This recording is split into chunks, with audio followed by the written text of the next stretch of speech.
This is that mostly original, except for the speaker cable, as you saw, Vox AC36 TBX that arrived yesterday.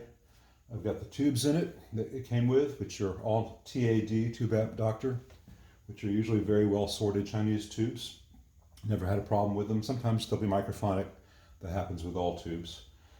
And I've got it sitting on top of its cab with the blues, and I tightened up all the hardware in there. Some loose screws that hold the baffle on, some loose screws for the speakers, nothing too bad. And I'm about to power it on for the first time and see where it's at to begin with. And if it's playable, see how it plays. So this is totally stock, first time I've heard it. Now this is gonna have a ground loop on the brilliant volume. Let's see how big a problem that is. It takes a while for all the tubes to warm up. I know this is very exciting for everyone.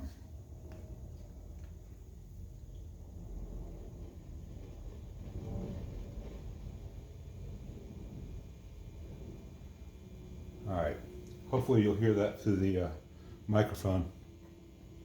There's a buzz, which sounds like a ground loop to me. And I've got all 3 channel volumes at 0.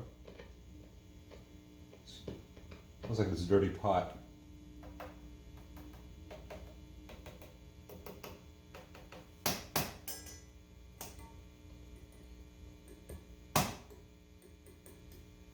Tubes don't seem terribly microphonic, so we're going to start with the vibe trim channel.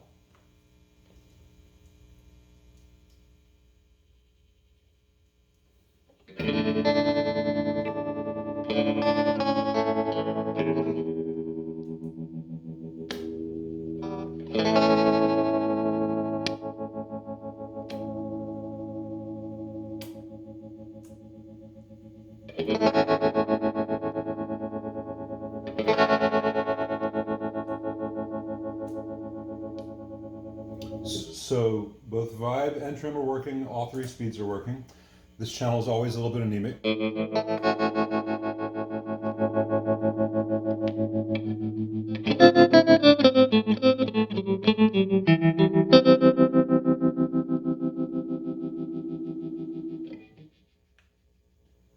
So that tells us that while, yeah, there's that buzz in the background, which is the ground loop, which these all have in stock form, the channel itself is working.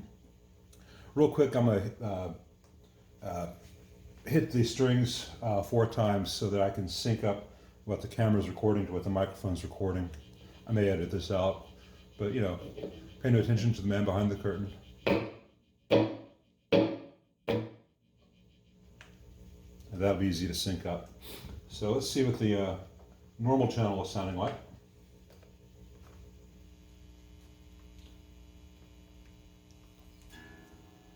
A little bit scratchy on the volume pot, that's no big deal.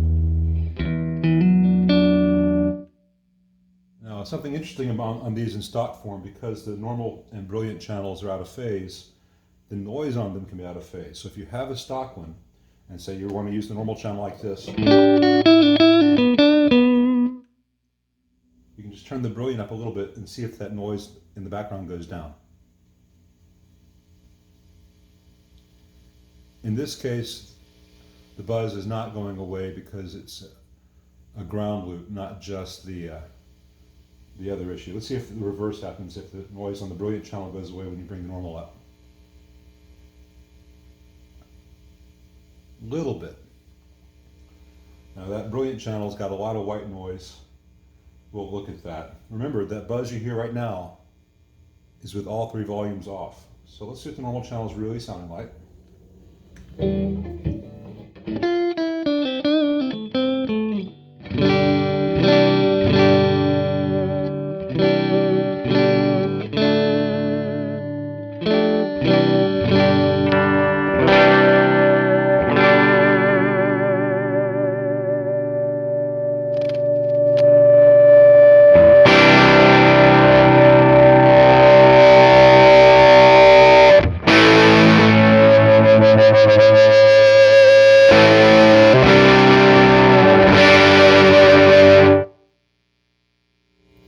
Pause this and get this better in tune. Listen to that hum with the volume off.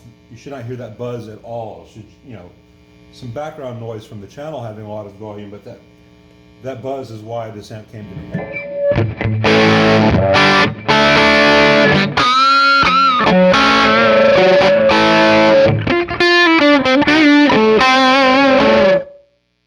So it's very promising, but that buzz has got to go away. What's nice is that the speakers are in great condition, and these old UK-made blues go for crazy amounts of money. That's probably $600 worth of speakers there to some people.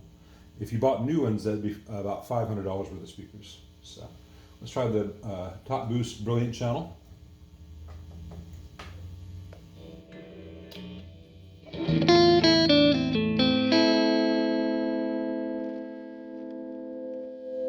noise on the pots.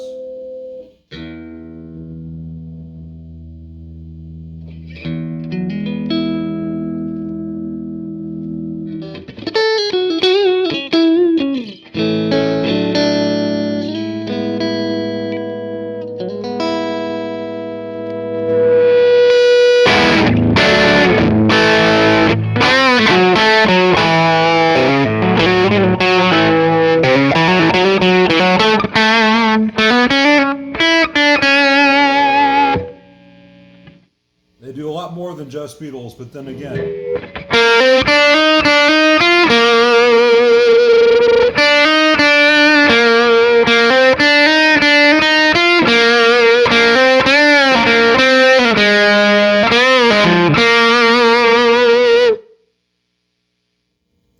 Anyway, this is what every great TBX in stock form sounds like. And people tell you how awesome they are.